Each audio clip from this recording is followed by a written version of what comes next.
Hey, how's it going, folks? My name is Hellbent, and welcome to the second tutorial in the topic of making games in AutoHotkey.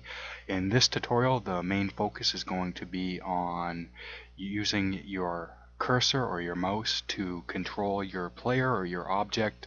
But we're also going to look at some simple collision detection, creating obstacles, goals, the cycle for games, the game cycle, like what happens when you die or a new game starts, etc., etc.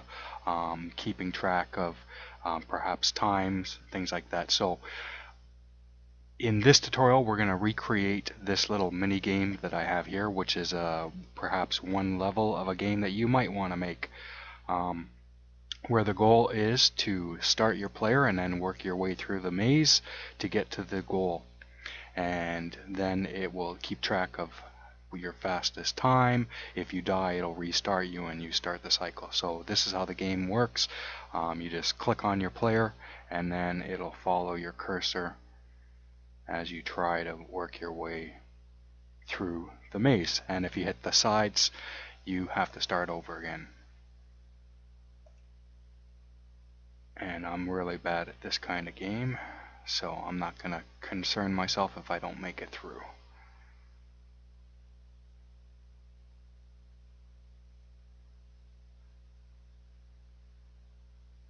I'm in try-hard mode.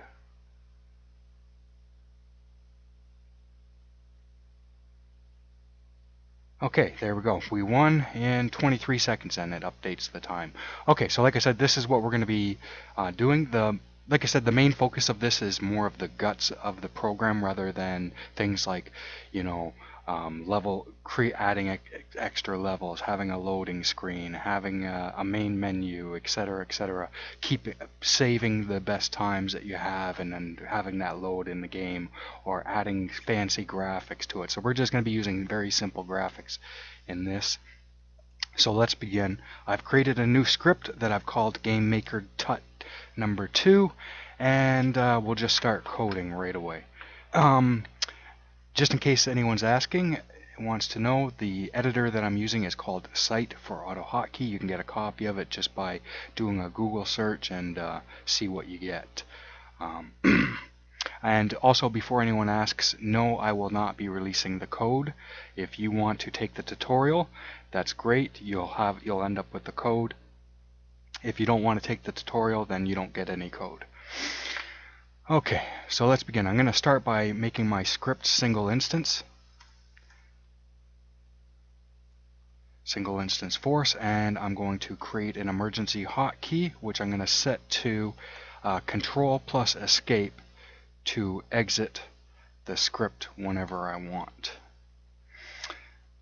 The next thing I'm going to do is I'm going to create my game board, or the world, by typing GUI, and I'm going to set the GUI to always on top.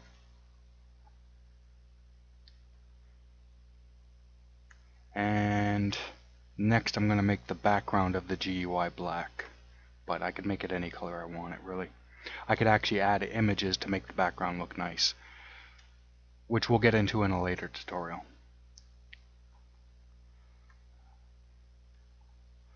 Okay, the next thing I'll do is I'll show it so we can see what we have going on. And I'm going to position it. Now, the position I'm going to be using is based on my screen resolution, so if you want to do a similar thing where you're moving the game off to the side, you're going to have to play around with the X and Y of where we're going to be showing it, but that's all that I'm doing right now. Is I'm going to set the game to the window to be at 800X and at about 100Y. I'm going to set the width to 500 and the height to 500, and I'm going to, for the game's title, what I'm going to do is I'm going to have it so that way as we play the game, if we beat our previous time, it's going to update the title of the game with that new time. So I'm going to put in here in text best time, and then I'm going to create a variable that I'm going to display, and I'm going to call the variable best time, and beside that I'm going to say seconds. And then because I've created the variable there, I'm going to come up here and give it a temporary value or a beginning value. So I'm going to say best time colon equals 999 seconds. Okay, next what I'm going to do is I'm going to exit out of the auto execute area by putting in a return. And then I'm going to make it so that way when we press the X at the top corner of the window, it'll exit out of the script and not just close the window. So I'm going to do GUI close and exit app. Okay, we have enough to run our program, I think. So let's go. There we go. We got our game board. It's just a black window sitting off to the side. Next, what we're going to do is we are going to let's start with adding in the player. So we're just going to be using a simple button, but we could be using an image or whatever if you want it to look nice. But we're just going to be using a button to keep this super simple. So we're just going to do GUI add button, and rather than hard coding positions and dimensions and everything like that, what we're going to do instead is use a object to hold all of that stuff. So we're going to create an object that we're going to call player, and we are going to, like I said, make it an object, and the key value pairs that we're going to be using are X to represent the X position. To begin with, I'll adjust this after we get some of the beginning things done. So I'll just set this to some generic position somewhere in the middle of the screen for now. Y200, we'll have a width of, let's go with 25. I think that's what I had it in the last one, and we'll do a height of 25.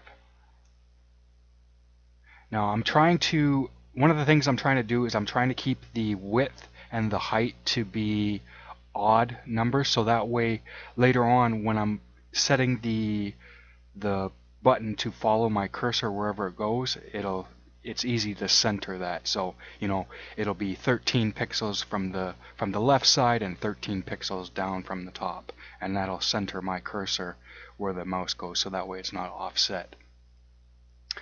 I think that should be okay for that. So let's go ahead and add that in. So what we're going to have to do for our control is force an expression by putting %, and then anything that's normally literal text inside of the control for the options we'll put inside of quotes. X is going to be player.x. For here, what I need to do is I need to literally have a literal space to separate the values that I'm adding in here. So what I'm going to do is after this first quote, I'm going to add a space, and then I'm going to put my Y and then close that. Alright, so just remember that you have to have this space here to separate the values. And this is going to be player dot Y width dot W height player dot H. Okay, the next thing I'm going to do is I'm going to assign this to a variable, or basically name this button so that way we can access it later by saying V, and I'm just going to call this player1, player_1, and I'm going to attach this to a label that's going to trigger the game sequence. So if we click on the button, it's going to execute the label, and then that's going to start a timer that follows us around. So inside of here in the quotes, I'm also going to say G, and let's call it start game. Okay, and we'll put some text on the button. We don't need to put any text on it, but we'll put some text on it, and we'll just say me.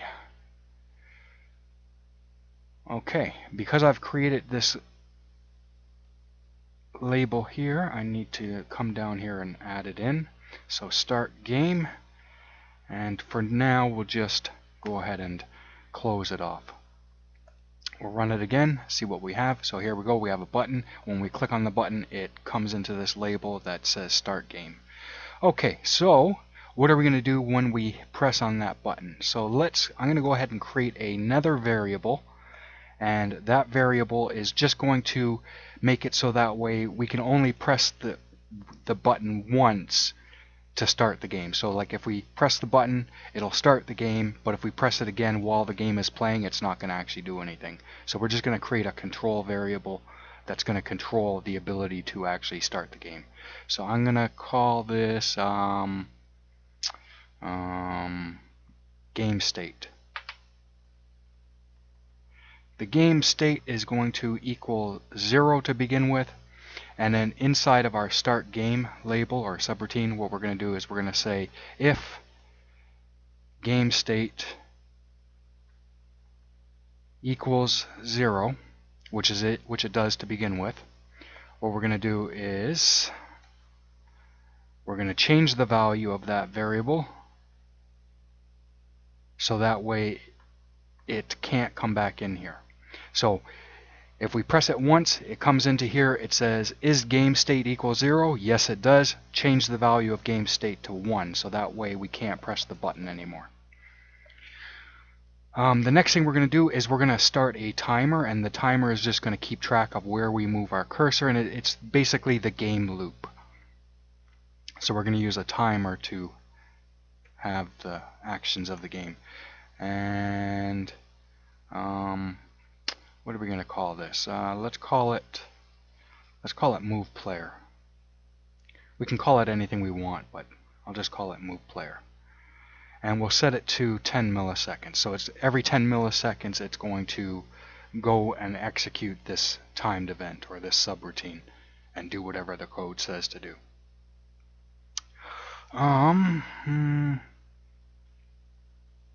I think that's good for that. So let's go ahead and create that move player routine.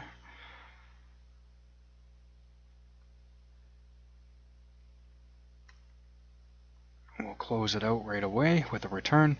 And before we begin, the next thing we're going to do is I'm going to create 2 more variables inside of our player object, and I'm going to call it the first one I'm going to call start underscore x, which is going to be just going to hold the value of where our player starts at, so that way when we restart the game we'll just use that start variable, because we're going to be changing the value of the x and the y, so we'll have another variable to actually hold the same beginning information. So we'll set start x to 200 and start y, and it's also going to equal 200, which is where we're starting at. The next thing we're going to do is, because we're going to be using the window and we want the normal the normal default is, I believe it's for the cursor, it's based on the window.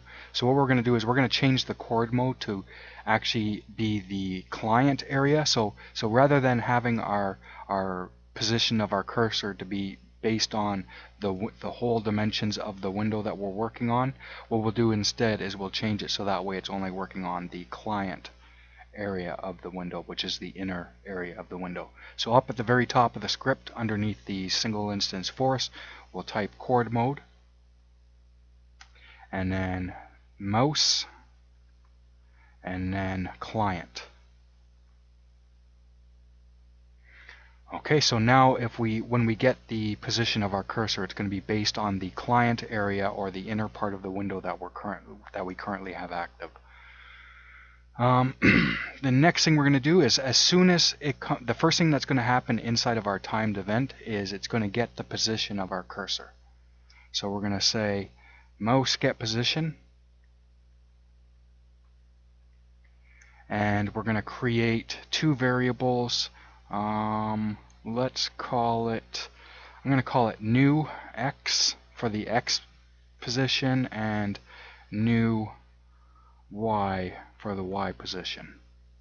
The next thing I'm going to do is I'm going to, because what would end up happening now is if I have this set to make it so that way the button follows my cursor around, what would end up happening is that the button would end up following at the edge right there. So what we want to do is we want to offset that so that way our cursor sits in the middle of the button. So to do that, what I'm going to do is I'm going to say player, I'm going to use the player object, player.x colon equals the new x position plus minus 12 pixels. And I'm going to do the same with the player.y.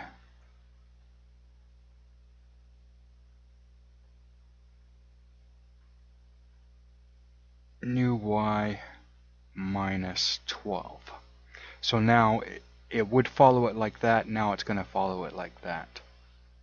To test that we have it working properly, what we're going to do is we're actually going to get this so that way it'll update as it goes through. So we'll just type in GUI control. We'll say move as the subcommand.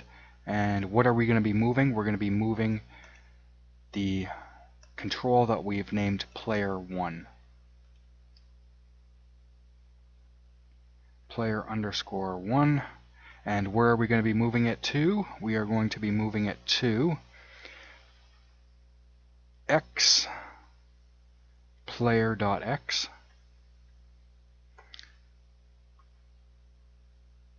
y, remember to add that space there, player.y. Okay, I think we have enough to go, so let's go ahead and run this and see what we got. So now if I click on this, nothing happens, but if I click on this button, it's going to execute into this start game label, which is going to check the game state if it's 0 or not. Actually, you know what, before we do that, one thing I forgot to do is, nope, I forgot. There we go. I was saying, did we change it to 1 so that way we can't constantly click on it? But yeah, we did. Okay. So if I click on this button, it's going to execute this, which is going to check to see if the game state equals 0, which it does to begin with. If it does equal 0, it's going to change it to 1, so that way it can't execute this code anymore, and then it's going to start a timer that's going to come down into here every 10 milliseconds, get the position of my cursor, and compensate a little bit so that way it centers our little control, and then we're going to move it. So I'm going to click on this, and now wherever I move my cursor, it's going to follow.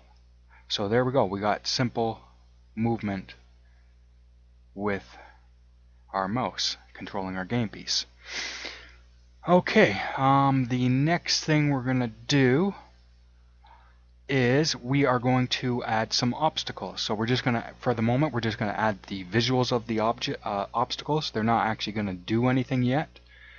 So underneath our, I'll close this, underneath our button here, I'll give a little bit of space so that way it's separated a little bit. And we're going to use some progress bars to represent the objects. Like I said, we're not worrying about the graphics right now. We're not worrying about adding images, making it look nice. We're just using very simple things just to get the game concept, the guts of it out. So I'm going to add a progress bar, and I'm going to position it.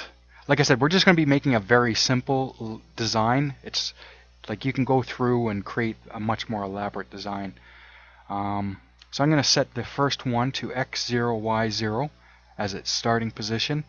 I'm going to set its width to 50 pixels and its height to 500 pixels. And I'm going to set its background color to let's use a variable. So if you want to change the background color later, you only have to change one thing rather than going through and changing all your obstacles. So we'll use a variable that we'll call border. We'll call it border, and up here we'll create that variable border, and we'll set the value of Border is an actual thing, so we'll do something else.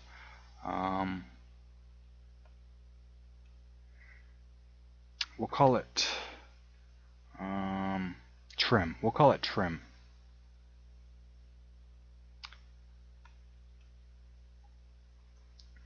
Oh, trim is something too. Damn. It's probably not going to be an issue if I use these, but just in case, here, I'll do color with a U.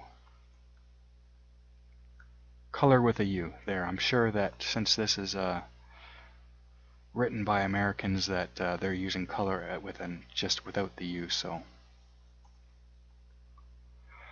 we'll say color, and we'll set the color to red. Oh, I gotta put this in quotes. So the background color will be red, and I think we have enough there to run the first little test.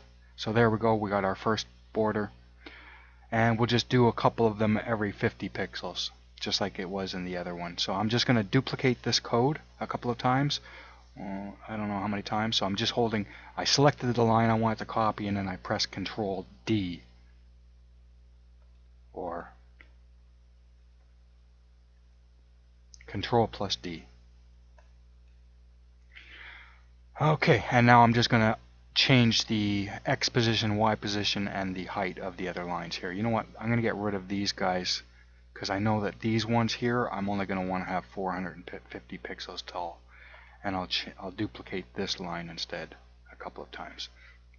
Okay, so I want to have, this guy here is 50 pixels wide, so I want to have 50 pixels space in between it, and then after that have the next one. So the next one is going to be a X100. Let's have it start at 0.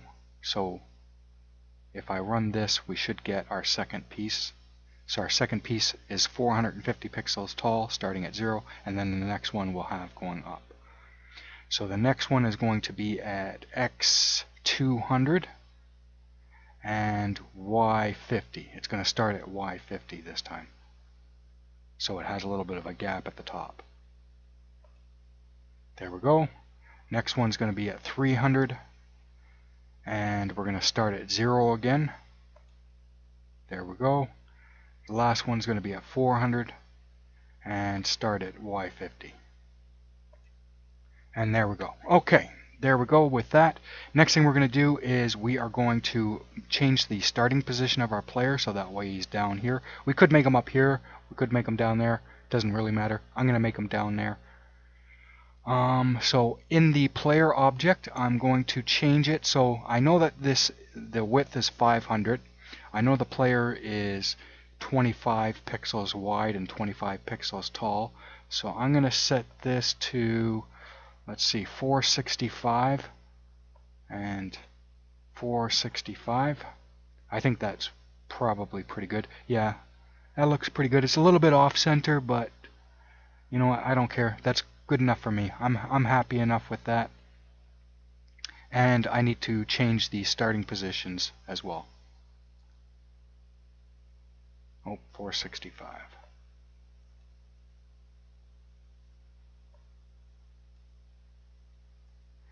Okay, so now when I run the game, we got our player, and we can start from there and move. Next thing we'll do is we'll put a goal post by using another progress bar.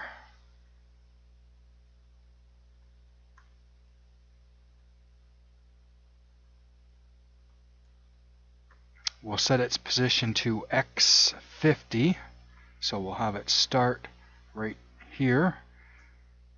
We'll set it to Y0, so it's up at the top. We'll make its width 50 pixels, and we'll make its height 50 pixels. We'll set its background to a bright green color. We'll set it to, let's go green. I don't remember if green is like a like the dark green or if it's a bright green. Yeah, that's a dark green, so we'll use lime instead. Okay, there we go. We got the background for our game. Now we just need to make it so that way we can detect collisions. So inside of our move player timed event, what we're going to do is we are going to, underneath this, we could have this at any point, but we'll have that first. Underneath that, we're going to say if the player, the first thing we're going to set is basically the border. We're not going to worry about these little obstacles right now. We'll just set basically the border of the game for now. So we'll say if the player dot x is less than 0. No, because we're going to be using this as a border, this edge right here is 50 pixels, so we'll say if our player moves less than 50 pixels. If our player x is less than 50, let me think.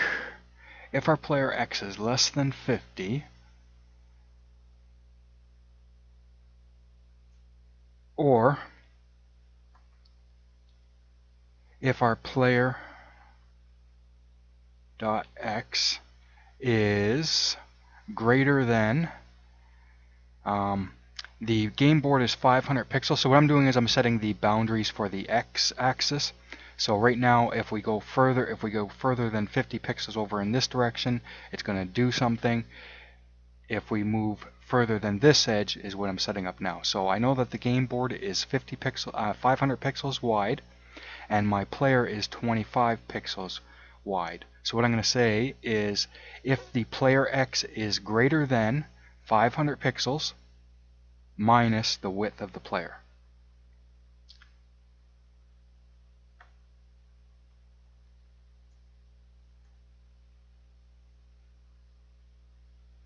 So basically, if our player goes further than 475, so right here, if our player is right here, the edge, the value that's stored in player X is 475.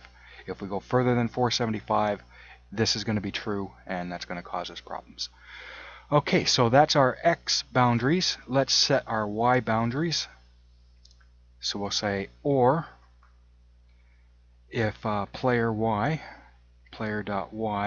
is less than 0, so if our player moves out of the screen up here, or if player.y is greater than the size of the game board minus the height of the player.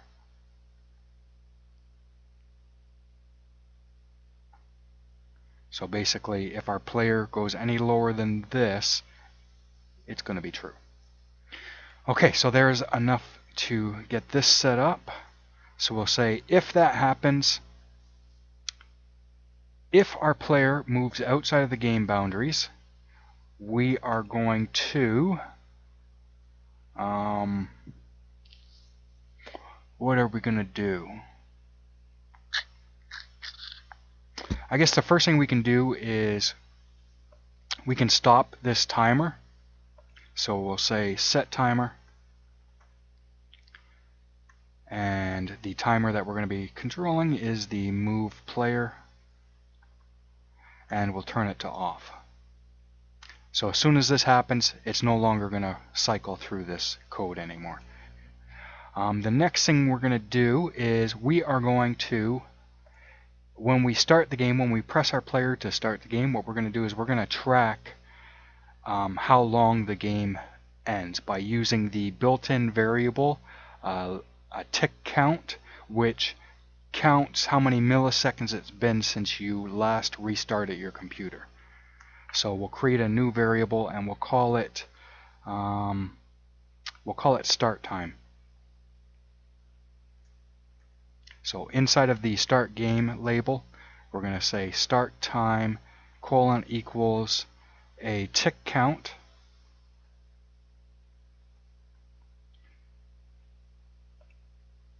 and in here, what we're going to do is we're going to say if we end up hitting the edge, if we end up hitting any of the edges of the game, what we're going to do is we're going to say that we're going to get a value for total time. So we're going to say a variable called total time is equal to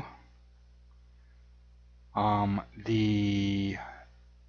tick count, the current tick count minus the start time.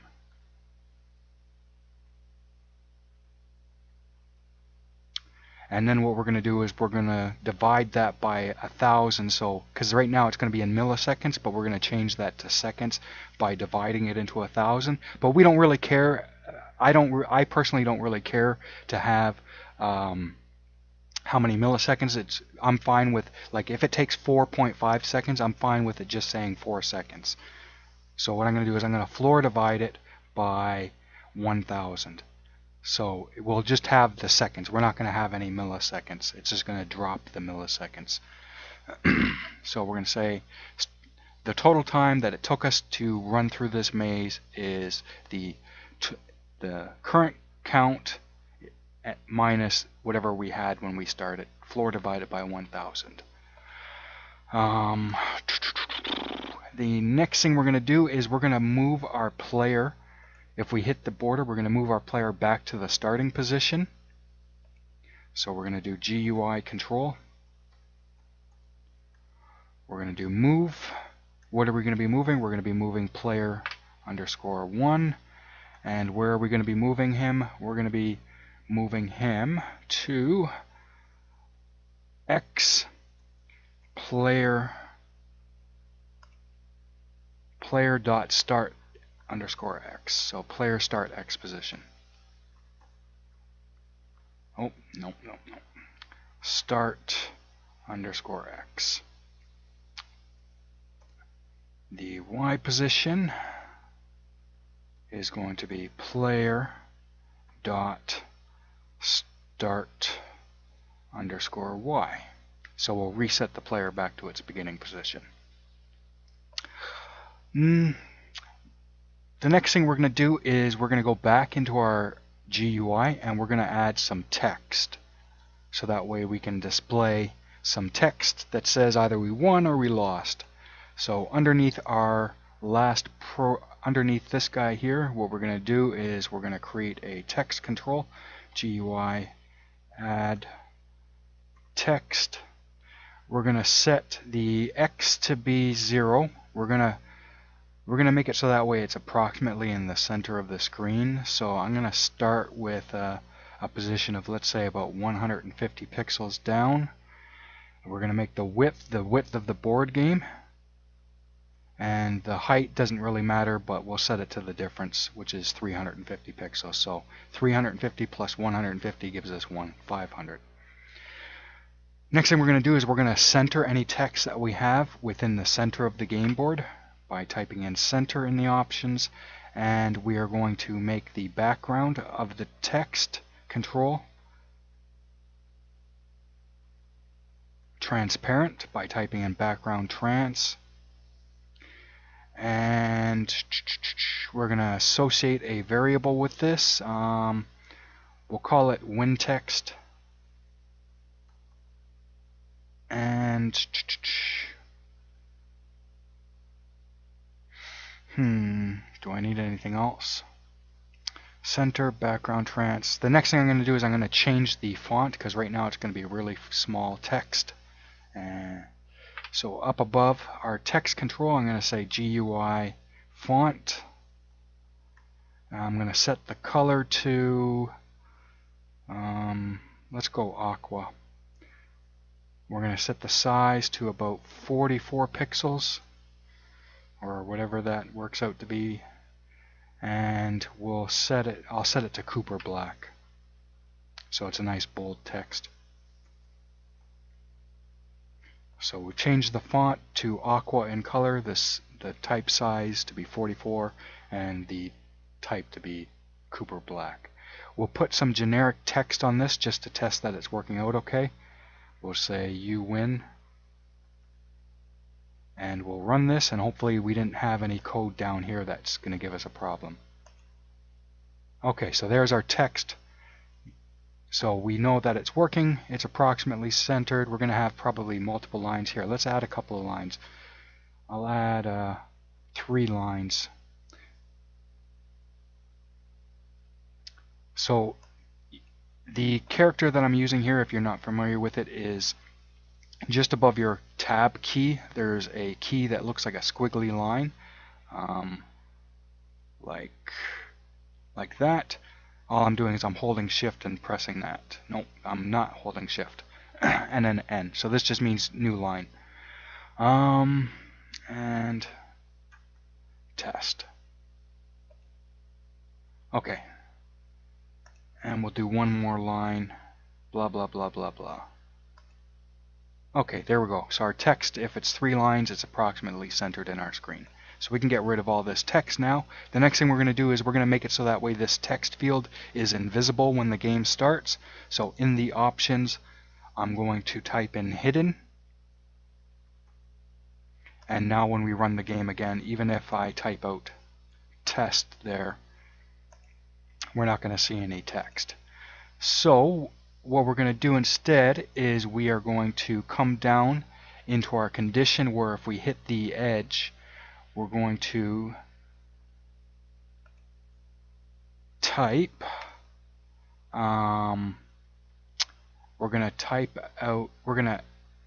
first we're going to show our text field by typing GUI control. The subcommand is going to be show, and the thing that we're going to be showing is win text.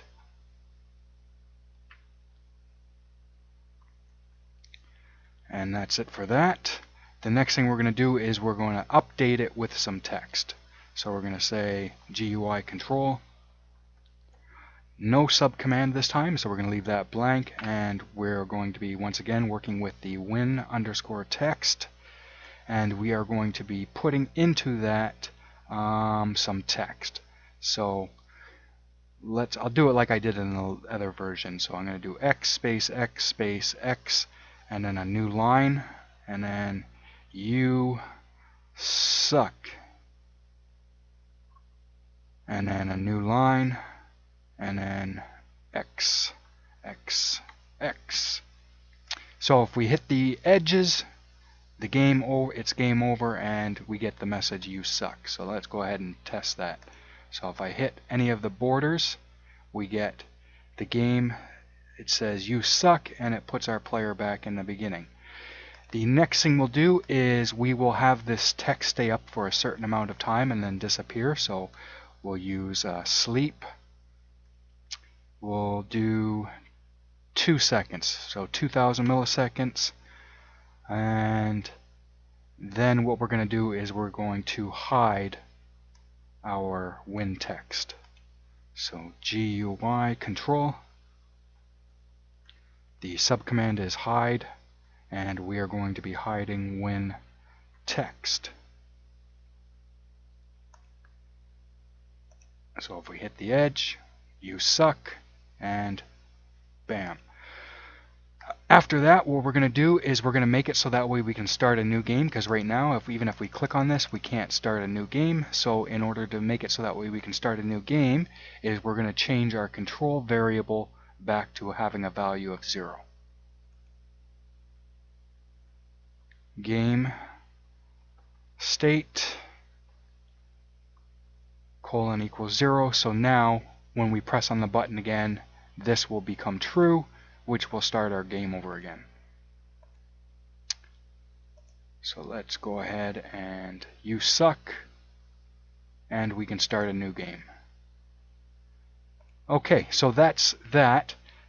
Before we go ahead and add in the boundaries for our obstacles, or our little obstacle course, what we'll do is we'll set the winning state next. So underneath our border thing, we're going to do pretty much a very similar thing. We're going to say if player.x is, we're going to say if our player is we're going to say if it's if our player is greater than 50 pixels, so as long as we're over on this side of the border, so this is our border, as long as our player is on this side of this border, so we're going to say if our player is greater than 50 pixels, and if our player dot x is less than, so we want our player, if our player is less than this border here, which is, this border here is 100 pixels over, or this red barrier starts at 100 pixels, so we'll say if we're less than 100 pixels minus the width of our player. So if player X is less than 100 minus player dot W, player width. And now we'll set our Y condition. So what we'll do is we'll make it so that way we have to get near the top of this box. So if our player, if the Y position of our player is, let's say, 15 pixels. So if we move our player up to about 15 pixels from the top of the screen, then this can trigger. So we'll say if player dot Y is less than 15 pixels. Okay, so that should do for that. Now what's going to happen if that happens? So to shortcut some things, what I'm going to do is I'm just going to copy all of this stuff here, and then we'll edit this to make it so that way whatever we need. Actually, you know what? In our edge collision detection, we don't actually need the total time, so I'm going to get rid of that from here, because we don't need to keep track of the time unless we actually win. So the only place the total time is going to come into place is if we actually enter our winning place. So we're going to turn off the timer, we're going to get our total time, we're going to move our player back to its starting position, we're going to show the win text, and instead of saying you suck, what we're going to do is we're going to say you win, and then we're going to have a new line. We're going to say, what are we going to say? Game time. Game time, and then we're going to have a new line, and we're going to display in percent signs, we're going to display the variable total time, and beside that we're going to have seconds.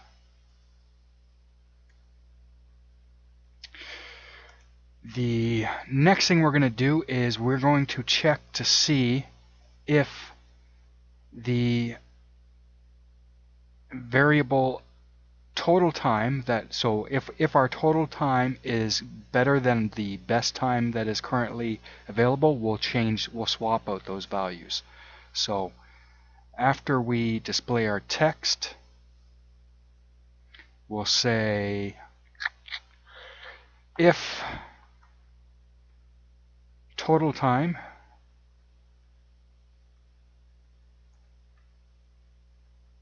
or the current game's time is less than the best time. Was it best time? Yeah, best time. So if our current game, if we ended up winning in less time than our high score, we're going to change our high score. We're going to say that best time is now equal to our current total time. And the next thing we're going to do is we're going to update the window title with that. So we're going to say GUI show. We're not going to add any options into it, and we're just going to change the the text. So to shortcut that, I'm just going to copy this text here and paste that in. So GUI show, we're not going to position it, we're just going to type out best time and then our current games record. Okay, after it does that, what do we need to do? We need to sleep for a couple of seconds while it's displaying that text. We need to hide the text, change the game state back to 0. I think this is everything that we need in here. So let's go ahead and run that. So if we come up here and win, you win, total time 2 seconds, best time is 2 seconds now. And if I go let's see if I can go faster. 0 seconds, so our best time is 0 seconds. Okay, so everything looks like it's working for that. So now what we'll do is we'll come back into our collision detection with our boundaries and we'll start adding in some of those. So what we could do is this could all fit into one line, but what we'll do to make it a little bit more readable is we'll drop down a line. So in order to have this is all going to be part of one statement. So to make this so that way it's separate from all the other things that we're going to be adding afterwards, what we're going to do is we're going to put all of this stuff here into parentheses. So we're going to put a parentheses at the beginning and at the end. The next thing we're going to do is we're going to take this last parentheses and this is going to drop down a line where we're going to start our next test for condition. I had originally, when I typed this out originally, I had separated everything out into its own condition. So all of this code was duplicated for this, was duplicated for this, duplicated for this, duplicated for this. But I'm pretty sure that you'll be able to follow along with it. Just take your time, read over what we're doing, and you shouldn't have any problems. But I do realize that because we're going to be having it all in one section, it's going to be a little bit harder to read. But it is going to take up a lot less space, which means writing a lot less code. So to begin this line here, I'm going to say, I'm going to tab over and I'm going to put 2 pipes to say or, and then I'm going to do open and close parentheses. So the first thing we're going to do is we're going to set the boundaries for this guy here. So if we collide with this here, it's going to be checking that. So what I need is the positions for that. So the positions for those are going to be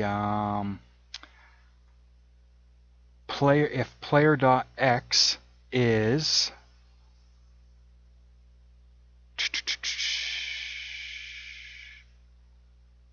let's start with less than. So if our player is less than the edge of this, less than this edge here, and this edge is, so this is 50, 100, 150. So if player X is less than 150 and if player dot X is greater than, so this is 50, this is 100, so if player X is greater than 100 minus the width of the player, minus player width. So if our player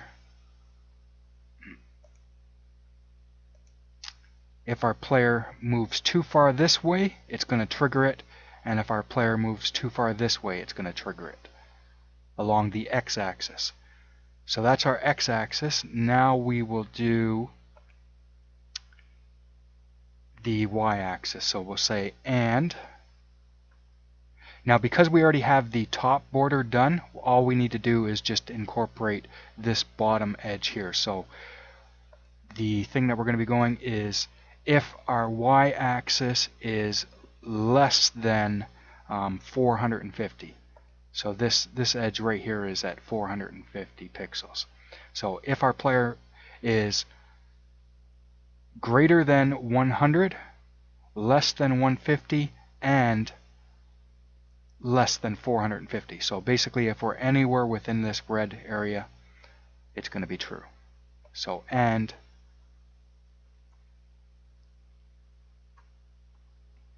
just be sure that you're keeping track of where these parentheses are. So if player Y is less than 450. And there we go. We have enough to do our next test to see if this boundary is working properly. So if we move in here, we should get game over. If we move up here, we should get game over. And if we move over to the right, we should get game over. Yeah. Okay, so that boundary is working okay. So what I'm going to do is I'm going to come in between these two parentheses at the very end. I'm going to take the last one, I'm going to drop it down to a new line, and I'm going to start this line with an OR. And then I'm going to do open and close parentheses, and inside of these parentheses is going to be where we're checking the dimensions of this one. So I'll go through this a little bit quicker. If player.x is less than 51, 52, 50. If it's less than 250, and player X is greater than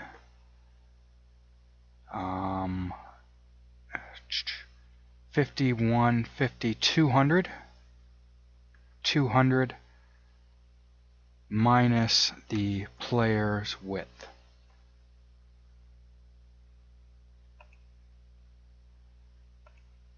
And this time we're going to be going from we need to fit in between this gap. So if our player Y is, if it's greater than 50 pixels minus the player's height. Player.h. So if our player drops below 50 pixels minus the player's height, so basically if we drop below 25 pixels, or the starting position. Okay, so that's the next border, so we should have enough to run this check. So if I hit the edge here, it should game over. Yep. If I hit up at the top, if I go down, it should game over. And if I come around to the other side and hit this edge, it should game over. Okay, so that works. So I'm going to do the same thing with this one now. I'm just going to, because the code for this one here is very similar to the code for this one here, what I'm going to do is I'm going to start the new line just like I was doing before. So I'm going to take this last parentheses, I'm going to drop it down, I'm going to start this line with an OR, I'm going to open and close parentheses, but rather than typing it all out, I'm going to take this second line that I have here and I'm going to copy all this inner text. I'm going to copy that inner text and I'm going to paste that in between those parentheses. And all I'm going to do is I'm just going to adjust the X position. So we're on this one here, so if our player moves less than 51, 52, 53, 50, so if it moves less than 350 or greater than 300 minus that. So that everything should work now that I've changed those two things. So I'm going to go ahead and run a test. So we're working with this column here. So if we move in to the edge, we should get game over. If we come down here and move up, it should game over. And if we come around to this side and hit the edge, we should game over. Okay. Once again, I'm going to drop down to the new line, and rather than typing out anything else, I'm going to take the code that I have for this column here, which is this line right here, and I'm just going to copy everything from it. And I'm going to put this just before this last closing parentheses. And I'm going to change the X positions, because that's all that's going to need to be changed. So we have 51, 52, 50. Actually, you know what? I can just do from here. So it's this is going to be 450, and this is going to be 400. And there we go. We have enough to run our last test. If we hit the edge, it should game over. If we come up to the top carefully, if we try to go down, it should game over. And if we come around to this side and hit this edge, it should game over. Okay, there we go. That's our game. We'll run one quick, we'll try to beat it once, and then that's it. We're done. And now if you want, you can go and create new levels.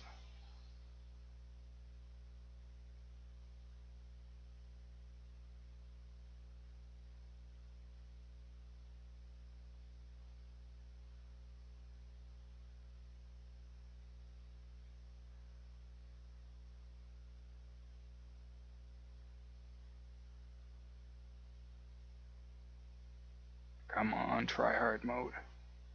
There we go. We won in 34 seconds. Okay, I suck. Okay, that's it. Be sure to hit that like button if you guys would like to have more of these kind of tutorials. If you don't take the time to do that simple thing, then you'll understand why you don't get any more tutorials. Anyways, have a good day. Peace.